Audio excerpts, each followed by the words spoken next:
Then he shall confirm a covenant with many for 1 week, but in the middle of the week he shall bring an end to sacrifice and offering.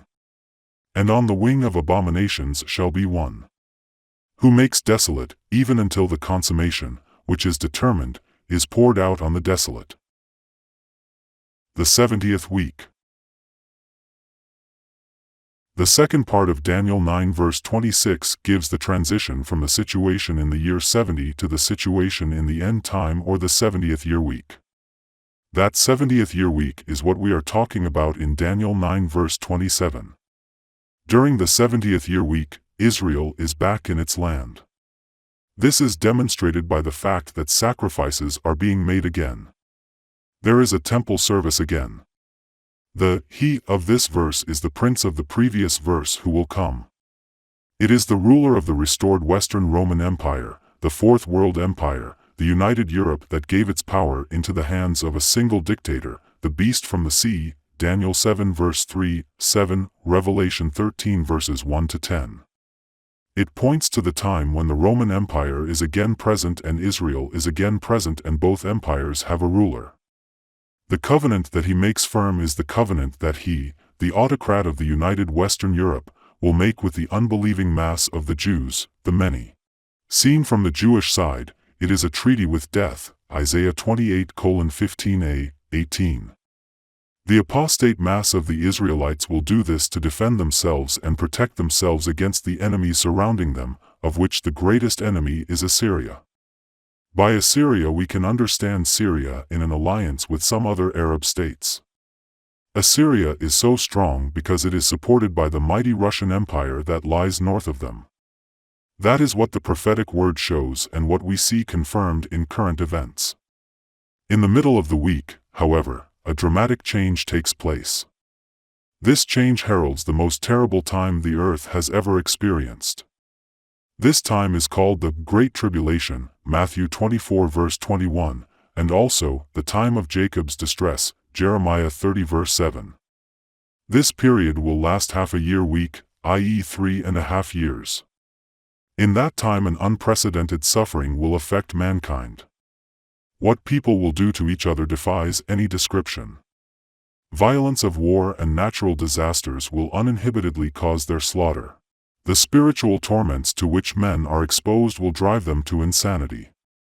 An impressive description of it can be found in Revelation 6-19. The introductory event is the casting of the devil from heaven to earth, knowing that he has little time, i.e. 3.5 years, Revelation 12 verse 9, 12b. His first activity is to put an end to the Jewish religion, which we see in the prohibition to sacrifice. Through his servant, the Antichrist in Rome, who is supported by his ally the Jewish false prophet, he puts an end to worship in Jerusalem. The Antichrist and the false prophet establish their own idolatrous religion. The false prophet will erect an idol of the Antichrist, the beast out of the sea, in the temple, 2 Thessalonians 2:3-4, most likely the court of the temple. This image is intended as protection against the enemies. As a result, the false prophet will propagate the alliance with Western Europe. He will convince the remaining mass of the Jews to expect their salvation from that great power when they are threatened by Assyria and all Arab countries. He will make sure that people worship the image and even let it speak. He who withdraws from this mass psychosis and does not worship the beast will be killed, Revelation 13 verse 15. God calls it the wing of abominations.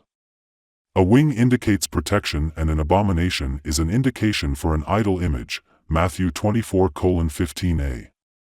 But instead of protection, this abomination will bring destruction to Israel. There will come one who makes desolate, even until a complete destruction, one that is decreed, is poured out on the one who makes desolate. It is an abomination that will lead to destruction, that is God's judgment on the apostates, on the most horrible idolatry that has ever happened. This destruction happens because it is decreed by God. The one who will come and who makes desolate is the king of the north, the ancient Assyrian Empire, supported by Russia. This is the beginning of the last world war. The destroyer will quickly pour himself out on the one who makes desolate, that is Jerusalem. It will happen so quickly that the alliance turn out to be no protection at all.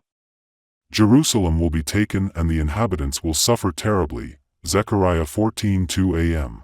This brings the angel to the end of his teaching, Daniel 9 verse 22. It seems to be an abrupt end, where judgment seems to be the last word. But we have to think of two things. The fact that the explanation about the future ends here means that it is not about the continuation, but about the elaboration of what has been announced. What does it do to me that I know how it will go? The other is that the angel said at the beginning of his statement that everlasting righteousness will come when the 70 weeks have passed, Daniel 9 verse 24. After the judgments follows the glorious kingdom of peace under the reign of the Messiah, the Prince of Peace.